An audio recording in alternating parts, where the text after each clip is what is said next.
네팔 중부 히말라야 산맥 마차푸차레 산 아래 칼리칸다키 계곡. 100m 높이의 가파른 수직 절벽에서 위험한 사냥이 벌어진다. 사냥꾼이 겨냥하는 것은 수직 절벽 모서리에 있는 벌집이다.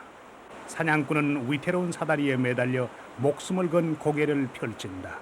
고산족들의 이 독특한 사냥 기술은 대자연의 아버지 히말라야가 가르쳐준 가장 위험하고도 유혹에 넘친 작업이다.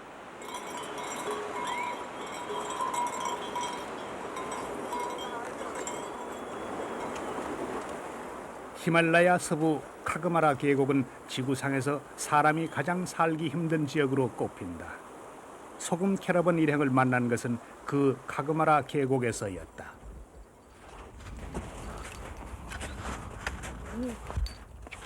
이들은 국경 근처에서부터 한 달 넘게 히말라야의 협로를 걸어왔다.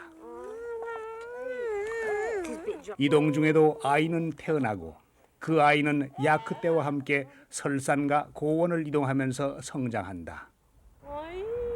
마지막 남은 소금 캐러번의 감춰진 모습이 처음으로 공개된다.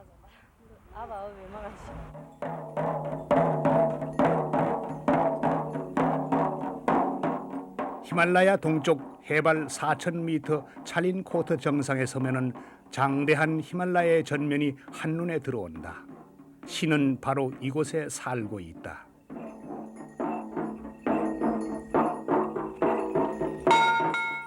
만년설의 산맥군을 바라보며 운해 속에 떠있는 천상의 산 칼리신께 바치는 이 독특한 제사의식은 외부 세계에 처음 공개되는 것이다.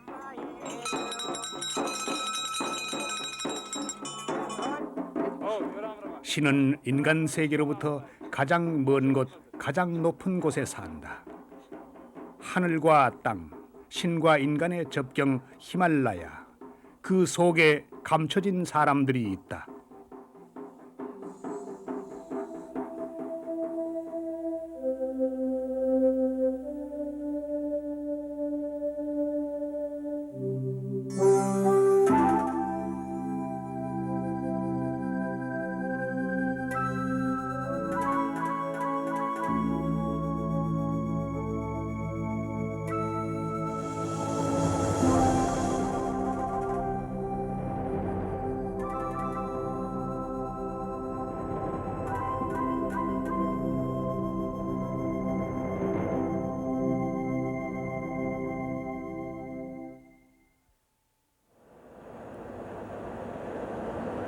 네팔어로 히말라야는 신의 집이란 뜻이다.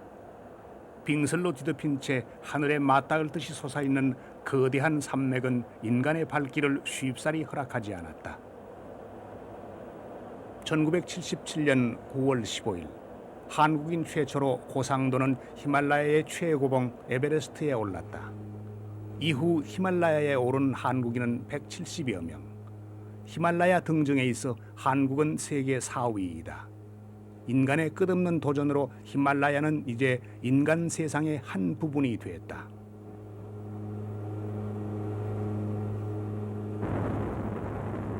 그러나 끝내 인간이 접근하지 못하는 봉우리가 있다. 6,993m의 마차푸차레다. 히말라야의 모든 산봉우리가 인간에게 공개되지만 마차푸차레만은 등정이 금지돼 있다. 그곳에 신이 살고 있다고 믿기 때문이다.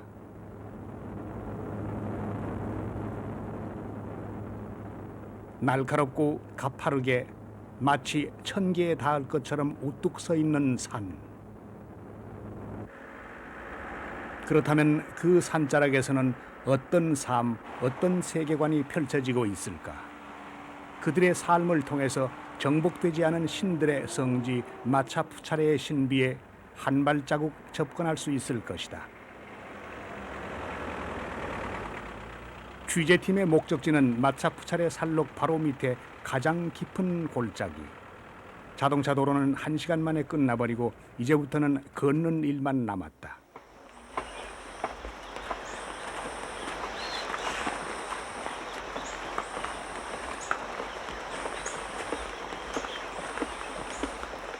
취재 장비와 식량을 운반하는 일에 20명의 고산족 짐꾼이 고용됐다. 짐을 진 채 해발 2000m의 고지대를 오르는데도 고산족의 걸음 속도는 취재팀보다 평균 2배가 빠르다. 짐을 지는데도 우리와는 달리 머리를 이용한다.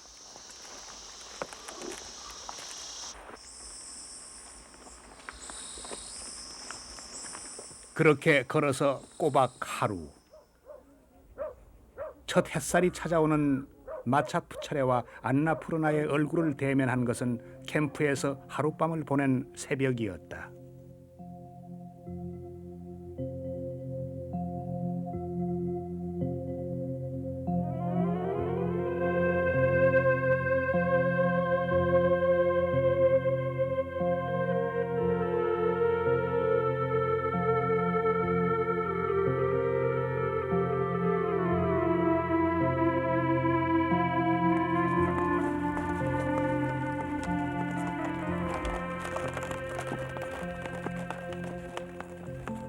마차푸차레는 영원하지만 늘 있는 것은 아니다.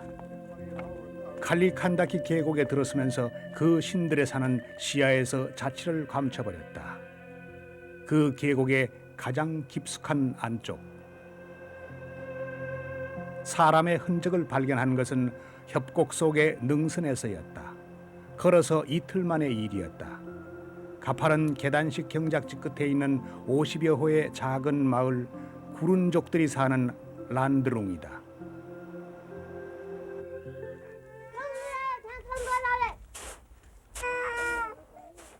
안나푸르나로 향하는 길목이라서 마을 사람들은 한국인 등반대를 자주 접했다. 이 깊은 고산 마을에서도 한국은 이미 낯선 나라가 아니다. 가을 추수가 한창인 가운데 때맞춰 제사장의 집에서는 중요한 의식이 벌어지고 있었다. 구루 브라마는 지금 마을의 가을 행사를 앞두고 힌두의 신 시바신에게 날짜를 점지받고 있는 중이다. 행사일 아침, 제사장 구루의 첫 의식은 신께 바칠 꽃을 준비하는 것으로 시작된다.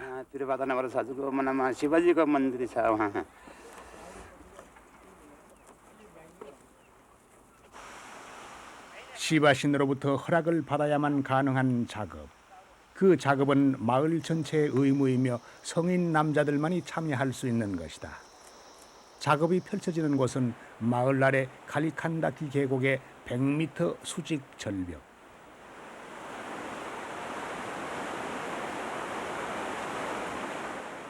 작업의 목표는 절벽에 매달린 벌집이다. 히말라야의 야생 벌들은 절묘하게도 이 절벽의 모서리 안쪽 비가 들추지 않는 곳에 집을 짓고 산다. 그만큼 위험한 곳, 그러나 또 가장 달콤한 유혹이 넘치는 곳이기도 하다. 작업을 시작하기에 앞서 구루는 절벽을 둘러싸고 있는 숲의 신에게 제물을 바치며 허락을 구한다.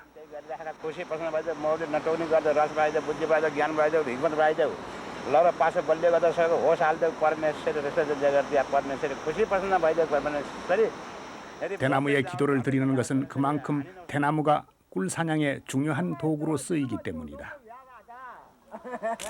이른 아침부터 남자들은 어린 대나무 껍질을 벗겨내서 밧줄을 만들었다. 이 밧줄은 꿀 사냥꾼을 보호해줄 생명띠가 될 것이다. 그렇다면 시바신은 오늘의 사냥을 허락해 줄 것인가? 그 뜻은 염소를 통해서 나타난다. 염소가 몸을 떨면 신이 응답했다는 뜻이다. 염소만을 지켜본 지 2시간째.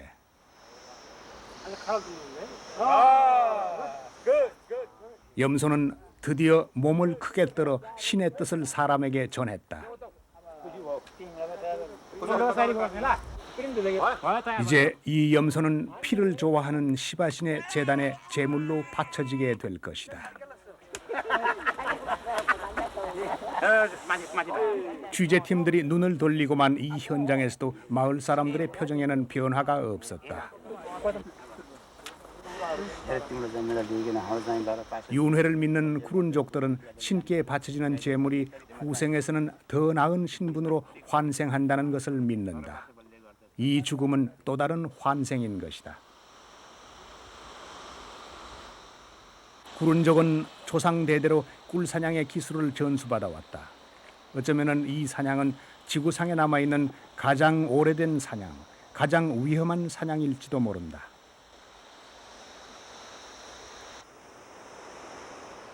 취재팀은 꿀사냥을 근접 촬영하기 위해 이들과 함께 절벽 위로 올랐다.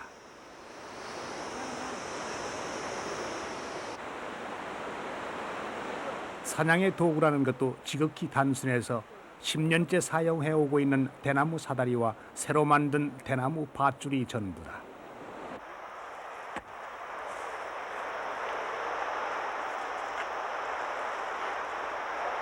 실상 절벽의 정상에서 사다리를 내리는 일부터가 아슬아슬한 작업이다. 한 사람이 서 있기도 힘들 만큼 가파른 데다 그 아래는 안으로 굽은 지형의 낭떠러지다. 그럼에도 사다리는 정확하게 벌집 근처에 떨어졌다.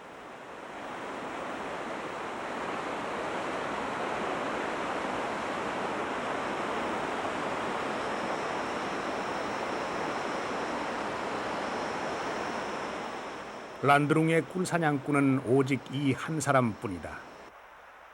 사냥꾼의 기도는 시바와 7명의 사냥꾼 신에게 보호를 요청하는 기도다. 이 절벽에서는 지금까지 7명의 사냥꾼이 목숨을 잃었는데 그들을 신으로 모시는 것이다.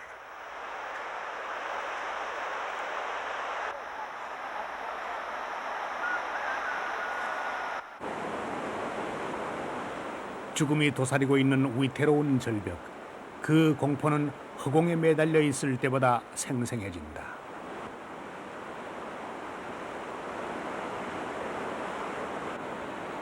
취재팀의 카메라는 꿀사냥꾼이 내린 사다리에서 5m 떨어진 곳에서 생생한 꿀사냥을 관찰했다.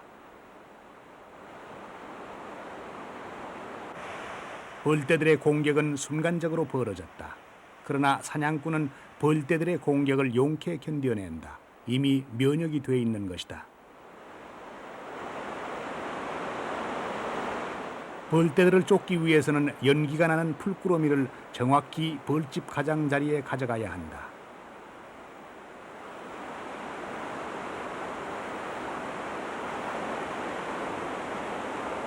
잠시라도 균형이 무너지면 벌집을 건드리게 되거나 낭떠러지로 떨어지게 된다. 흔들리는 사다리에서도 사냥꾼의 동작은 군더더기 없이 정확하고도 치밀하다.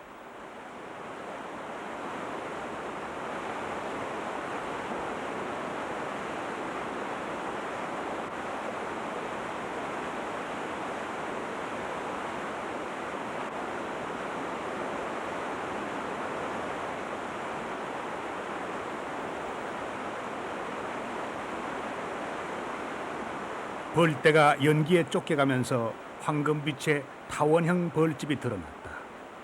너비가 약 60cm, 두께가 30cm. 이런 벌집에는 보통 5만 마리 정도의 벌들이 산다.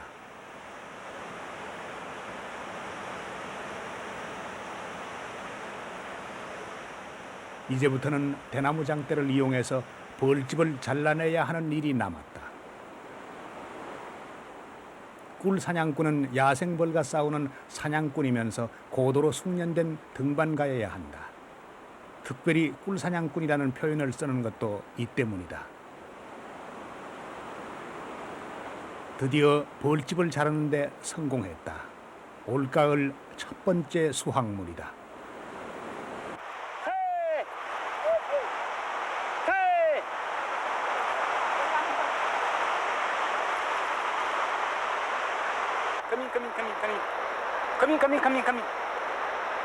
Coming.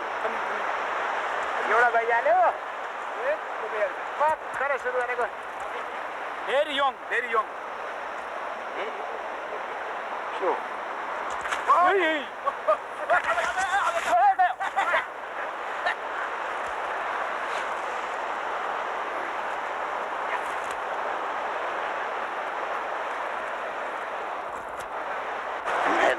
परमेश्वरी हरि हरिलाल परमेश्वरी हरिजन जगदीर परमेश्वरी अरे छे छे छे हाम्रो चाहिँ अरे आशा मखीहरू परमेश्वरीले सजाय गरिदिया परमेश्वरी छे छे छे परमेश्वरी धेरै सजाय गरिदिया परमेश्वरी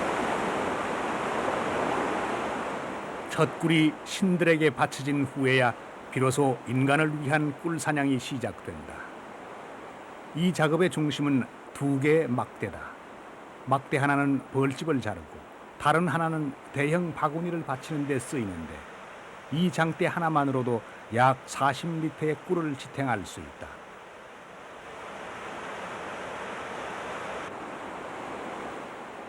죽음의 공포로부터 벗어나 이런 고난도의 작업을 초연하게 실행하는 힘은 어디서 오는 것일까?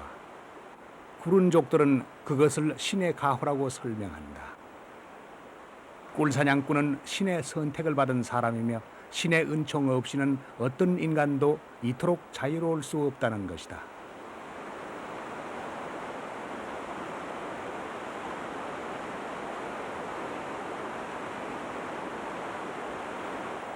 사냥꾼은 오늘의 꿀사냥을 무사히 마쳤다. 이제 그에게는 신의 소임을 다한 자라는 자랑스러운 영예가 따라다닐 것이다. 신은 실상 꿀사냥의 모든 일에 관여한다. 구루는 신의 뜻에 따라 꿀을 따는 날짜는 물론 하루에 딸 수 있는 꿀의 양을 정하는데 이것은 일면 자연과 인간이 공존하는 산사람들의 지혜로도 비친다.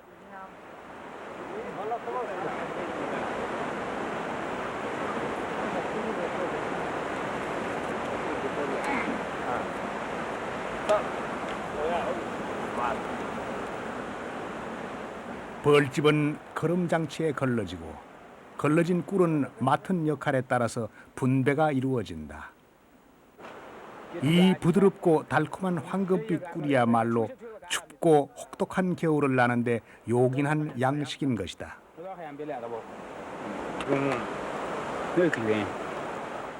생존 환경이 열악할수록 인간은 신에 매달린다. 구른족들의 꿀사냥에서 엿보이는 것은 신과 대자연을 동일시하는 독특한 세계관이다.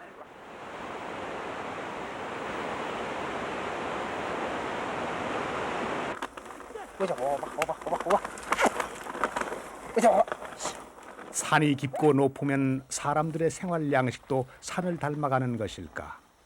취재팀의 눈에는 이곳의 시간이 문득 정지되어 있는 것처럼 보인다.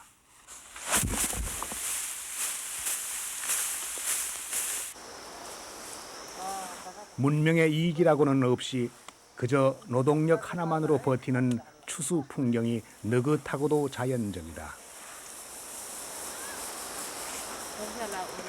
이곳에서는 주로 옥수수와 수수, 벼 등을 재배하는데 이 벼는 3,000m에서도 경작이 가능한 한랭쌀이다.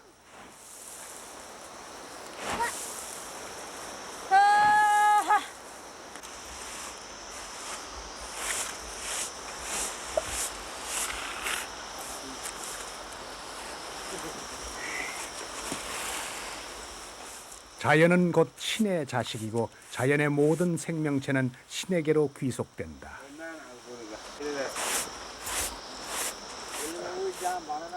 추수를 마친 농부는 가족들이 지켜보는 가운데 나달더미에 시바신의 상징인 트리슈를 그려넣고 곱게 빻은 숯가루를 뿌린다. 올해의 첫 수확을 시바신께 바치는 추수 의식이다. This one,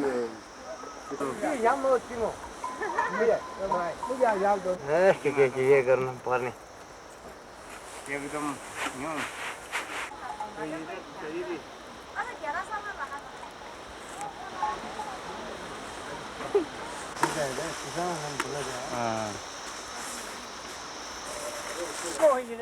이곳의 토양은 아침 저녁으로 내리는 산이슬로 기름지고 비옥하다. 히말라야가 낳은 이 땅에서 농사를 짓고 자연에 적응해가는 구른족들의 삶은 담담하면서도 평화로워 보인다.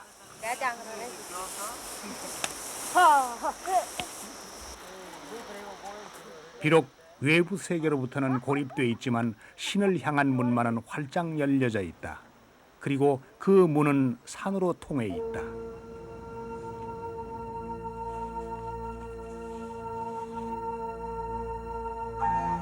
힌두교에서는 신의 수효가 수천 수만 개에 이르지만은 그 중에서도 히말라야 안면에 해당되는 네팔 전역은 시바신을 숭배하는 지역으로 꼽힌다.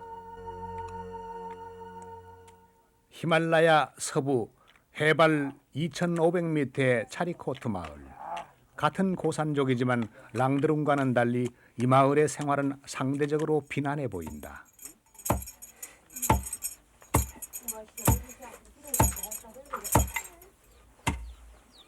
그 중에 한 가정, 맨 바하둘의 집은 대낮인데도 굴속처럼 어둡다. 거적도 깔지 않은 이 좁은 맨바닥이 6식구의 거실이자 부엌이며 침실이다.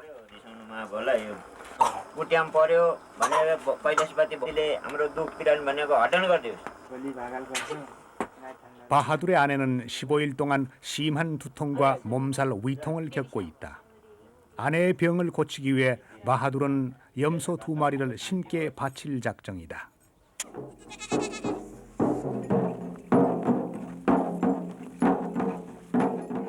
이른 새벽, 바하둘의 아들은 영적인 치료사인 다미, 곧 무당을 앞세우고 산길을 오른다.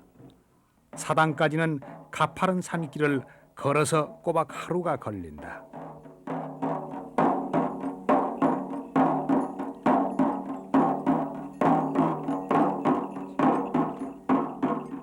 해발 4,000m 찰린초크 정상.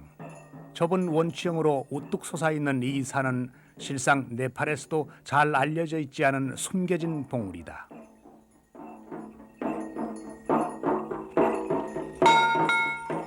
채 5평이 안 될 정도로 좁은 정상에는 엄청난 양의 트리슐, 즉 삼지창들이 쌓여 있는데 이곳이 바로 노여움을 잘 타는 시바 부인 칼리 여신이 사는 곳이다.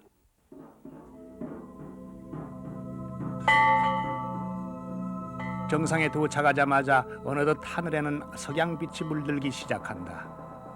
찰린초크에 서면 히말라야의 숨겨진 웅장함이 한눈에 들어온다.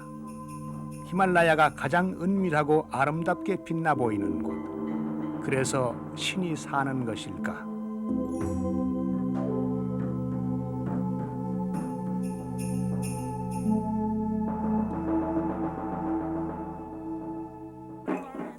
이튿날 새벽, 히말라야가 서서히 몸을 뒤척일 무렵 정상에서는 신께 바치는 제사가 펼쳐진다.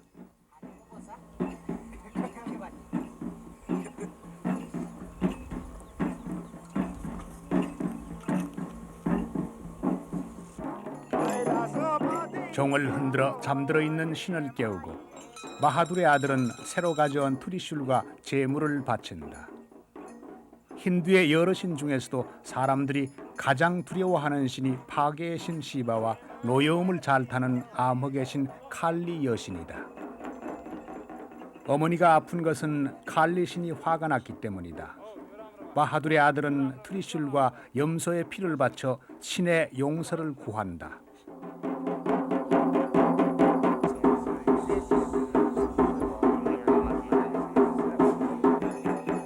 정상에는 수십만 개의 녹슨 트리슐들이 쌓여 있는데 모두 기도자들이 바친 것들이다.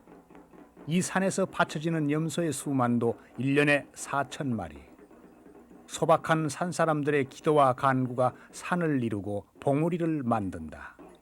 그래서 히말라야는 존재하는 것일까?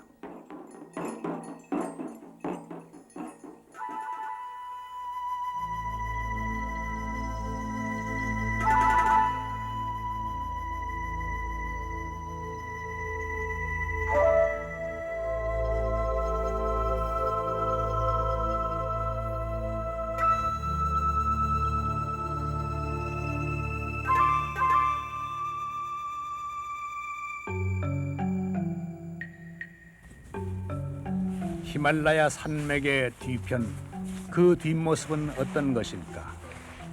산맥의 후면으로 이동하기 위해서는 해발 5,416m의 소롱 패스를 통과해야 한다.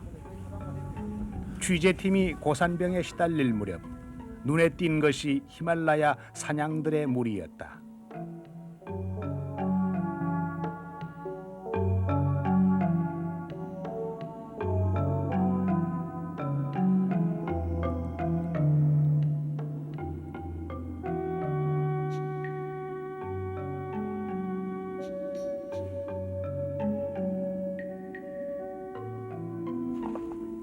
지구상에서 가장 높은 이 고갯길은 안나푸르나와 다울랄리기 중부와 서부를 이어주는 교통로이다.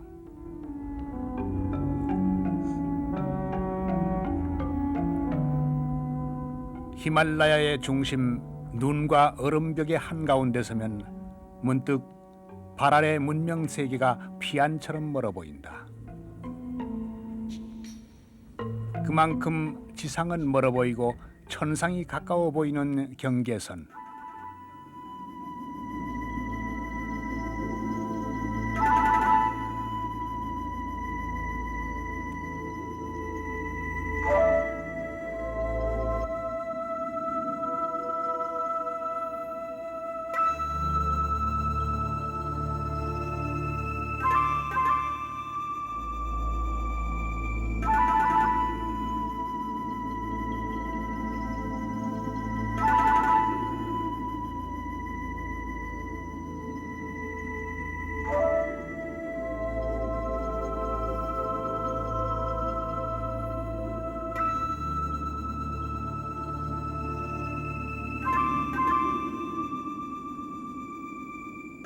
히말라야에서는 밤이 빨리 찾아온다. 이미 오후 5시면 어둠이 찾아오고 기온은 급강하하기 시작한다. 이날 밤의 수온주가 영하 20도.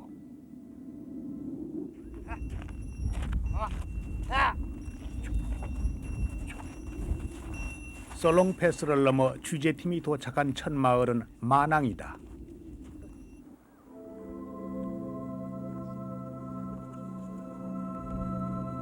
이 지역은 히말라야의 앞쪽과는 달리 원시 티베트 불교인 라마교를 믿는 지역이다.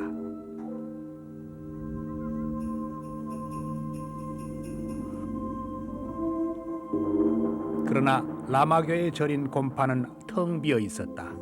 라마성들이 겨울 추위를 피해 산 아래로 떠나버린 것이다.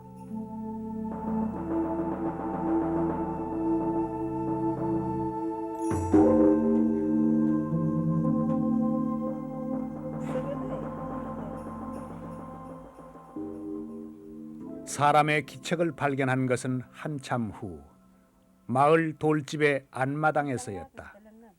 신기하게도 햇살 바른 안마당에서는 여인들의 점심 식사가 한창이다.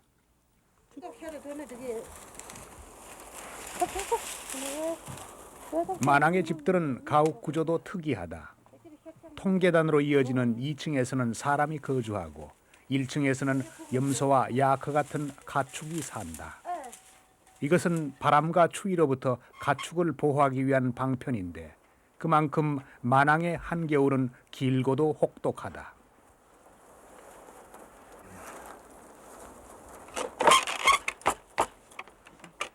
겨울 준비를 위해서 여인들은 야크털과 양털을 섞어 양탄자를 짜고 고원 사이를 누비며 땔감을 준비한다.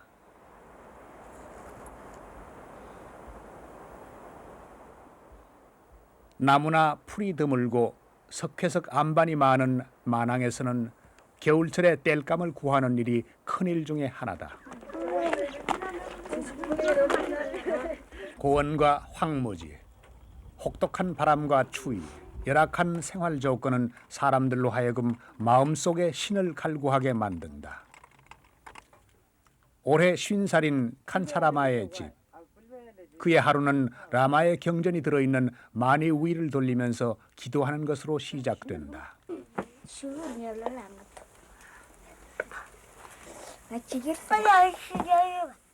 고산지대에서는 밤이 빨리 찾아오는 만큼 아침도 빨리 찾아온다. 이 집의 아침 식사 시간은 새벽 6시. 이 좁은 공간이 8명의 자녀와 간차라마 부부 도합 10명이 거주하는 공간이다. 눈과 바람이 많고 땅이 척박한 마낭에서는 쌀이 자라지 못하고 옥수수와 감자, 귀리 등만이 재배된다. 모든 것을 자급자족해야 되지만 형편은 쉽사리 나아지지 않는다. 간차라마는 1년에 2번 라마승을 집으로 초대해서 기도 시간을 갖는다. 기도에 앞서 간차라마는 불을 피워 나쁜 악령들을 몰아내고 집안을 정화시킨다.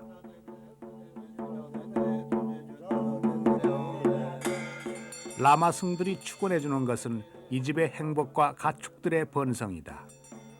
30마리의 양과 3마리의 말을 기르고 있는 간차라마에게는 가축들이야말로 가장 큰 재산이다.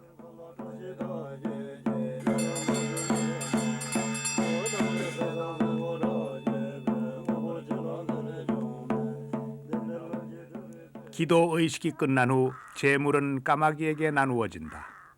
하찮은 날짐승에게도 영혼이 있다고 믿는 것이 라마의 세계인 것이다. 마낭 사람들은 열악한 환경 속에서도 고단한 표정을 짓지 않는다. 체념한 듯 초월한 듯 오히려 담담해 보인다. 어쩌면 마낭을 굽어보고 있는 만년설의 안나푸르나 그 의연한 산을 닮아서일까.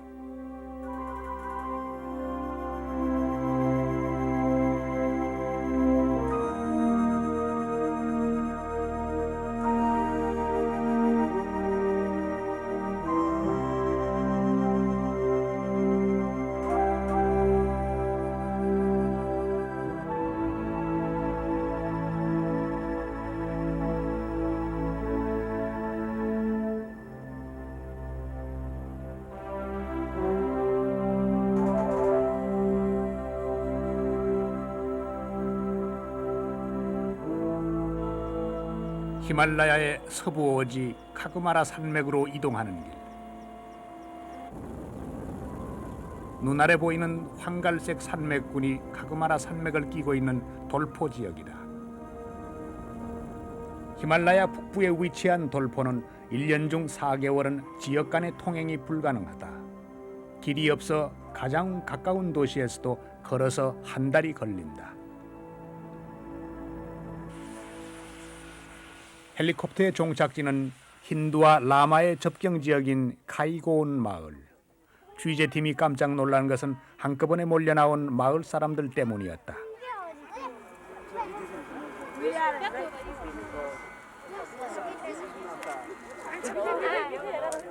헬리콥터와 이방인의 출현이 고립된 마을을 충격으로 몰아넣은 모양이다.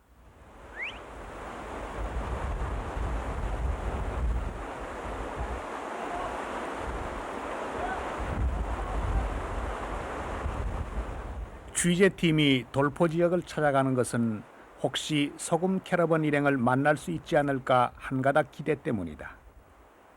이 지역 정보에 따르면 해마다 이맘때쯤 소금 캐러밴이 카그마라의 협곡을 관통해 온다는 것이다.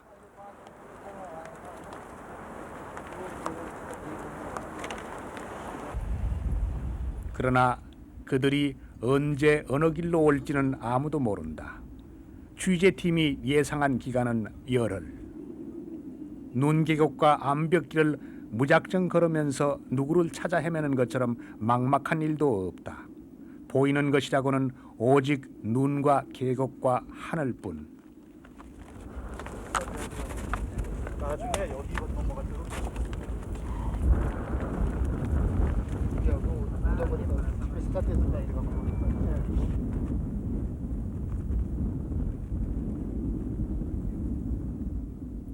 채운 빛깔 있는 구름을 본 것은 처음이었다.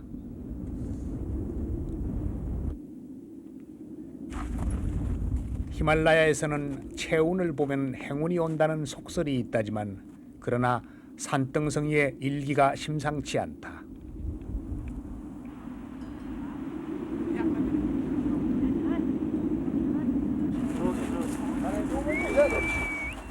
저 앞에 텐트가 있다.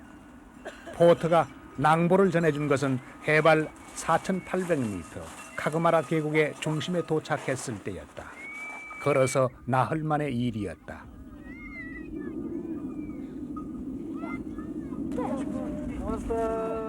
여행에 지쳐 보이는 표정, 우리와 비슷해 보이는 생김새 사람들.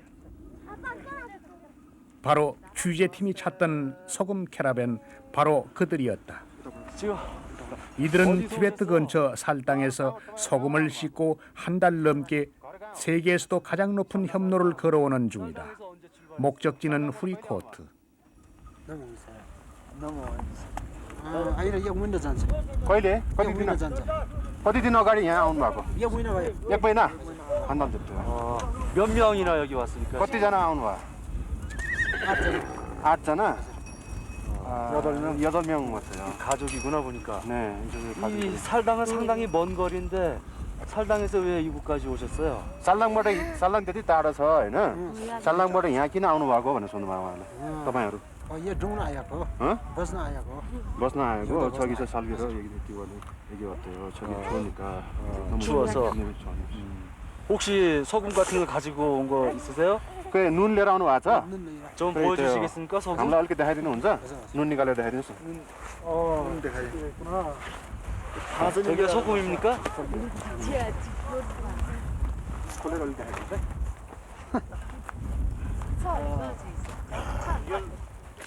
캐러밴은 이 소금을 지난 여름 중국령 티베트에서 구입해 왔다.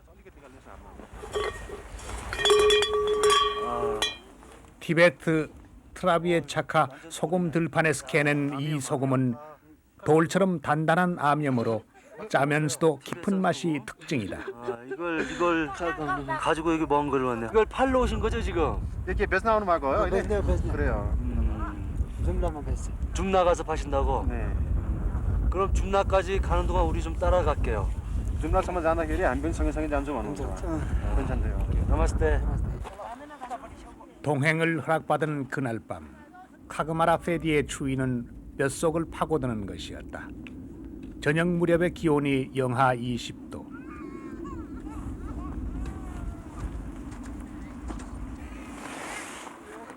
취재팀을 궁금하게 만든 것은 아기의 울음소리였다.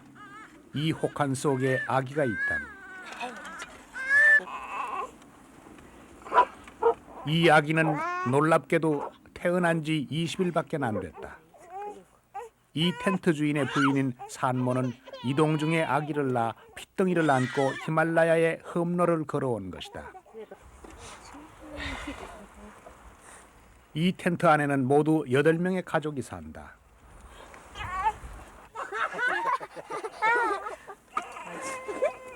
아직 결혼을 하지 않은 큰형. 형제 중에 마지인 누나는 지금 어린 딸과 함께 막내 남동생에게 얹혀 사는 신세다. 남편은 지난 여름 티베트로 도망을 가버렸다.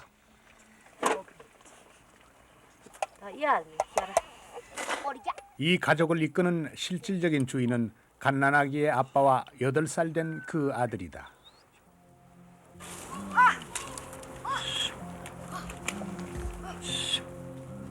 이들은 고향 마을인 국경 근처의 살당에서 모두 50마리의 야크를 이끌고 왔다. 10월이 되면 살당은 모든 것이 얼어붙는 동토의 땅이 되어버린다. 그때부터 마을 사람들은 야크 떼를 이끌고 눈 덮인 히말라야를 넘어오기 시작한다.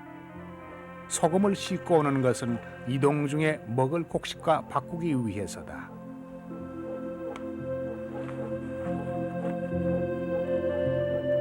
또 다른 텐트의 가족을 만난 것은 이튿날 아침이었다. 왕충 노인은 70살, 그도 50마리의 야크를 끌고 왔다. 18살인 초리는 왕충 노인의 외동딸이다. 아침마다 초리가 하는 일은 야크의 젖을 짜는 일. 야크는 성격이 거칠기 때문에 접근할 때마다 2 다리를 묶어야 한다. 아직 18살이지만 초리는 이동 생활에 이력이 났다.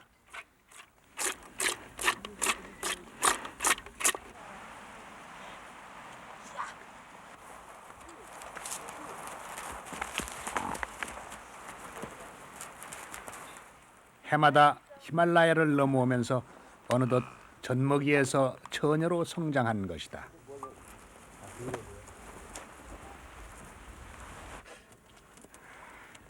다지 이거. 왕충노인의 가족은 부인과 20살짜리 아들 소라, 초리 모두 4명이다. 왕충노인의 생활은 이동과 기도가 중심이다. 티베트 종족인 그는 독실한 라마 신자로 험한 이동 중에도 달라이라마의 사진을 소중하게 안고 다닌다. 달라이라마라 소바cap 라마 꼰족라 소바cap 삼로트 당 탈레세나 랑 kita 랑라 기노르 푸좀 토가 밀라 강원시 밀라 펜 토나 밀광 셈바 가 데 달라이라메케 까 낭리테 까 두바 허기를 메꿀 뿐인 초라한 식사를 하면서도 내일에 대한 걱정이 없다.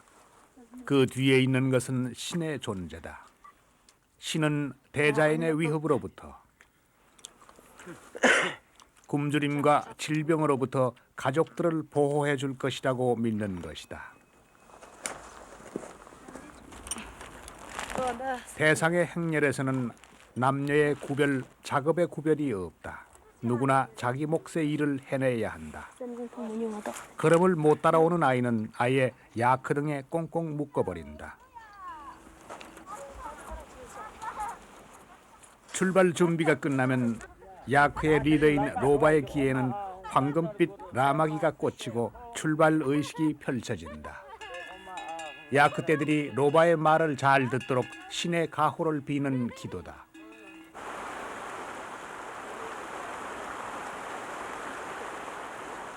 이 로바는 침착하고도 노련한 녀석이다.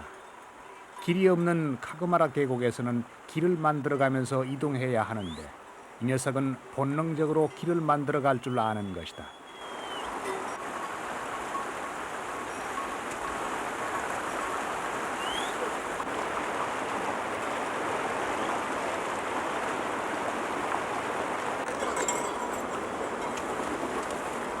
사실 이동의 성패는 야크의 행동과 기분에 달려있다. 이 여자아이의 생명을 책임진 것은 그 어머니가 아니라 야크다. 좁고 가파른 길에서 자칫 발이라도 헛디디면 그대로 추락이다.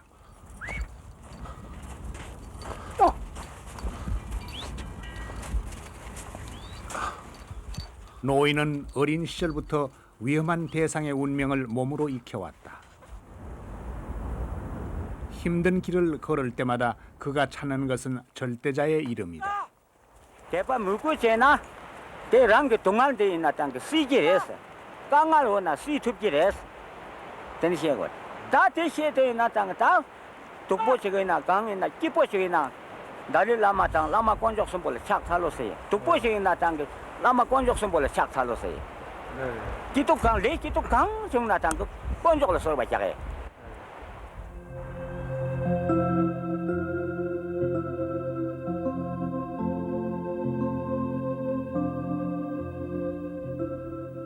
카그마라 계곡을 벗어나면서 왕축의 부인과 창소년이 바빠지기 시작한다.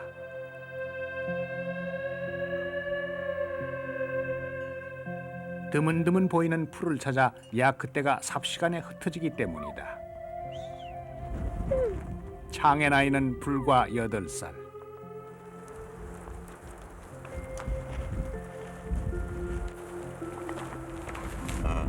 그러나 야크떼를 몰아가는 솜씨는 잠옷 전문가답다.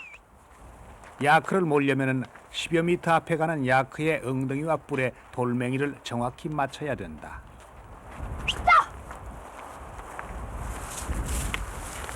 비탈길과 바위길을 뛰고 달리면서 창은 한 사람의 독립된 캐러밴으로 자란다. 히말라야가 아이를 일찌감치 성장시키는 셈이다.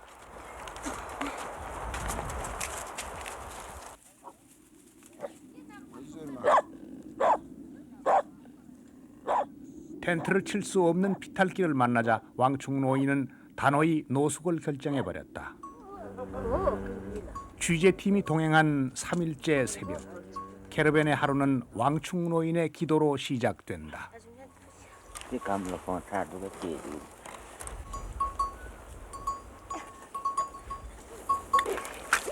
캐러밴은 길에서 쉬지 않고 말을 하지 않는다. 식사도 아침과 저녁 두 끼뿐이다. 오늘 아침은 옥수수 가루를 물에 주무른 것.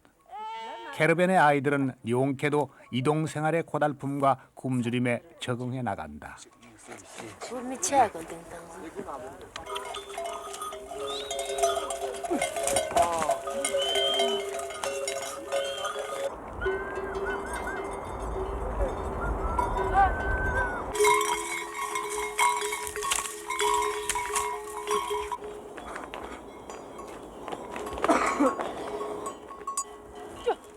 이 아이는 하루에 10시간 이상을 이런 자세로 엎드린 채 보낸다.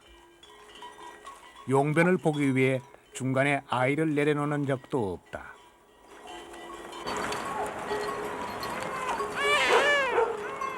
잠시 짐을 고치는 순간 어디선가 아기 울음소리가 들린다. 바로 어머니의 등 뒤 배낭 속에서다.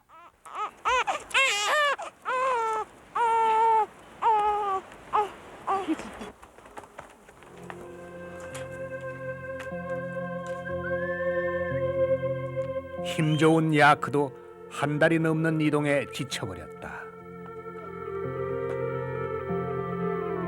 남보다 더 많이 뛰어온 창과 왕축 부인도 긴장이 풀린 모양이다. 목적지인 후리코트에 도착한 것이다.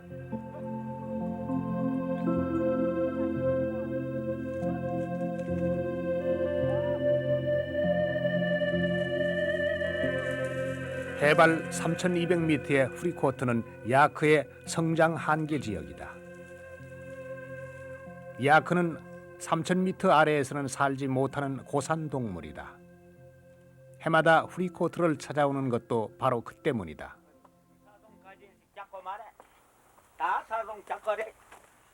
후리코트에 도착하자마자 왕축 노인과 아들은 서둘러 맷집을 찾아다닌다. 왕축 노인이 궁금해하는 것은 올해의 소금값이다. 소금은 옥수수와 물물 교환을 하는데 옥수수가 풍작이면 그만큼 소금값이 올라간다.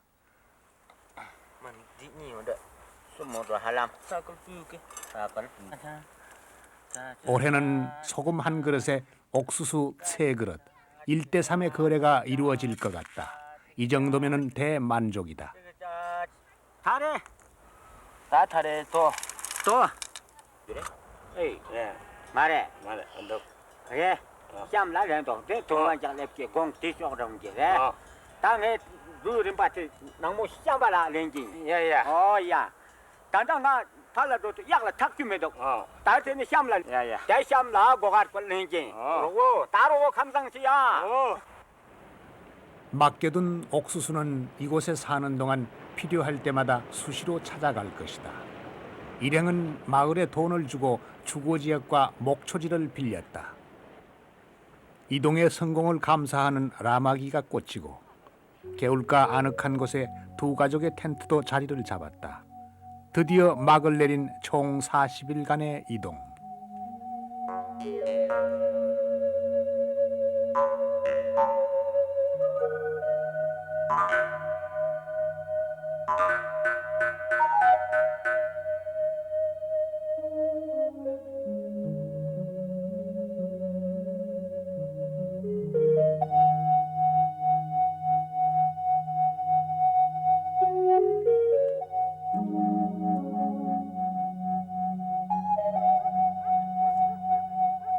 후리코트는 히말라야에서도 외진 지역이다.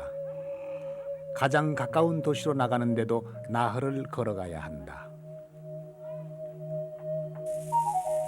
문명 세계가 멀기 때문에 모든 생활은 자급자족으로 이루어진다. 이곳의 주식은 옥수수. 다행히 올해는 옥수수가 풍작이지만 그렇다고 걱정이 없는 것도 아니다.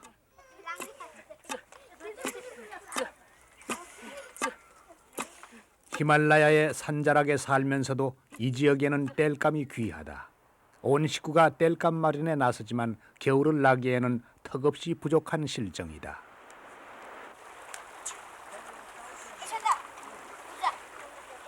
히말라야에서는 산맥의 줄기에 따라 자연 조건과 생활 양식, 종교관이 달라진다.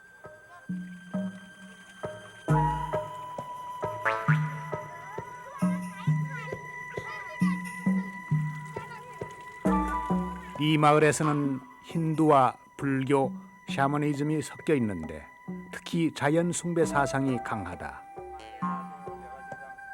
이 마을에서는 지난 6개월간 우환이 끊이질 않았다.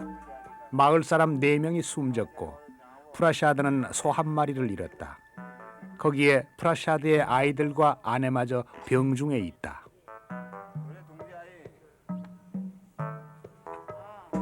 이 모든 애구는 마을에 귀신이 찾아왔기 때문이며 마을의 주신인 노이브로 산신이 노했기 때문이다.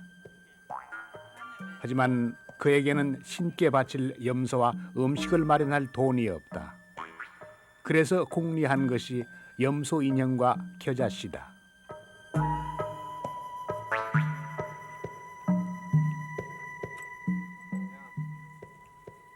지혜로운 노이브로 씨는 이 가난한 프라자드의 정성을 알아주실 것이다.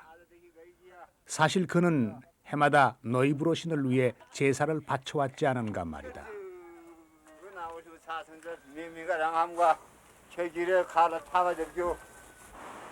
염소 인형과 겨자씨를 들고 간 것은 마을 입구 한 길이다.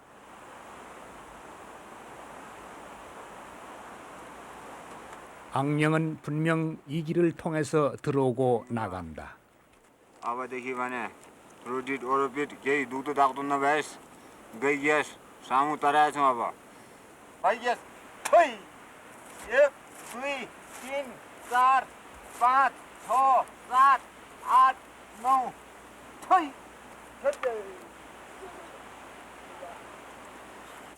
यो नयाँ फेरिमा हामीले पुनीको दिनमा पूजा हुन्छ यो हाम्रो मस्टको देउता पुनी यो अब माघ पूर्णिमा वैशाख पूर्णिमा श्रावण पूर्णिमा कार्तिक पूर्णिमा 4 पुनीको पूजा हुन्छ हजुर अनि यसमा यो चाहिँ हाम्रो वैशाख पूर्णिमा ठुलो जाँड रक्सी त्यसो गरेर यो हाम्रो झ्यमन्तर भन्ने यतापट्टि गुम्बातिरको त्योपट्टि मान्छ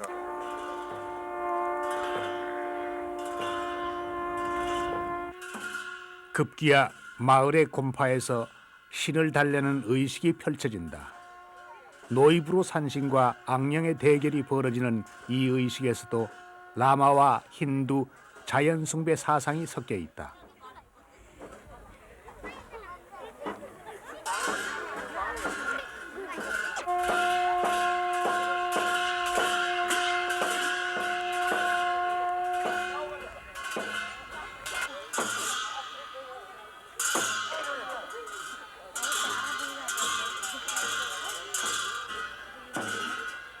그렇듯 모든 자연과 신은 곧 하나이며 신의 길과 자연의 길은 하나로 이어진다는 것을 믿는 것이다.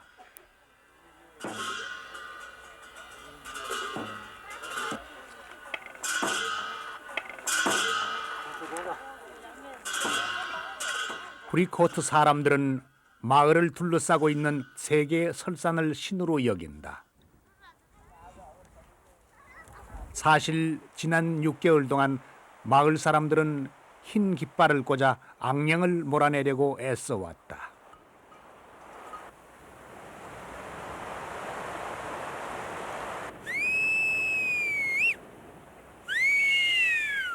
정착 생활이 시작되면서 소금 캐러밴 일행의 생활도 자리를 잡기 시작한다.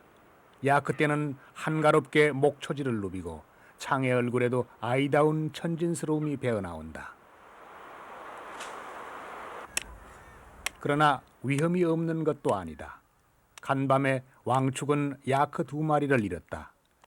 호랑이가 야크 2마리를 죽이고 갔다는 것이다.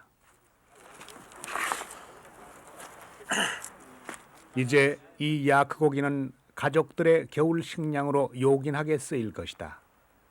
고향 마을보다는 따뜻하지만 이곳에서도 단단한 겨울 준비가 필요하다.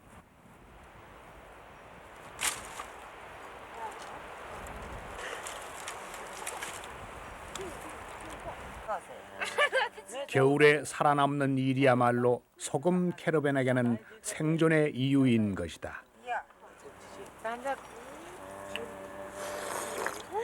아, 지하철한테도 다 한다. 아또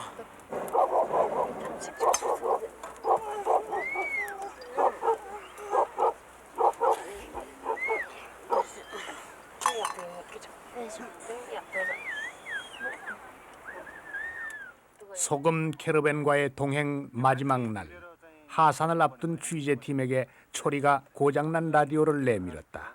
हामी चाहिँ ब्याट्री चेन्ज गरेर राम्रोसँग बनाइदिन्छौँ है 라디오 이거 들을 수 있게. बज्न सक्ने गरिकन है 충전지가 없는 이 중국제 라디오는 이들이 갖고 있는 유일한 문명 세계의 흔적일 것이다.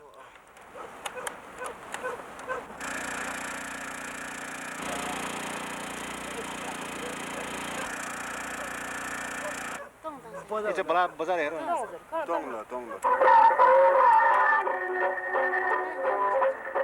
자범 섞인 라디오 소리에도 18살 초리는 행복해진다. 왕축 부인의 티 없는 모습을 본 것도 그 순간이었다.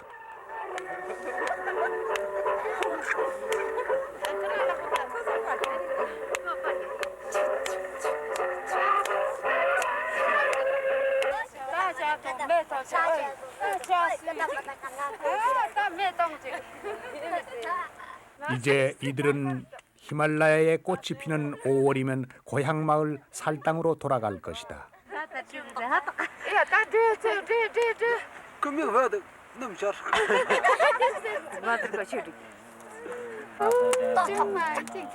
이곳에서 저곳으로 소금 캐러밴이 이동의 일생을 보내듯이 왕축 노인은 다음 세상을 믿는다. 다음 생에서는 히말라야의 설산 신들에 거쳐 좀 더 가까이에서 태어나자. 그가 취재팀에게 던진 마지막 인사는 온메니 반메홈, 윤회를 비는 라마의 경구였다.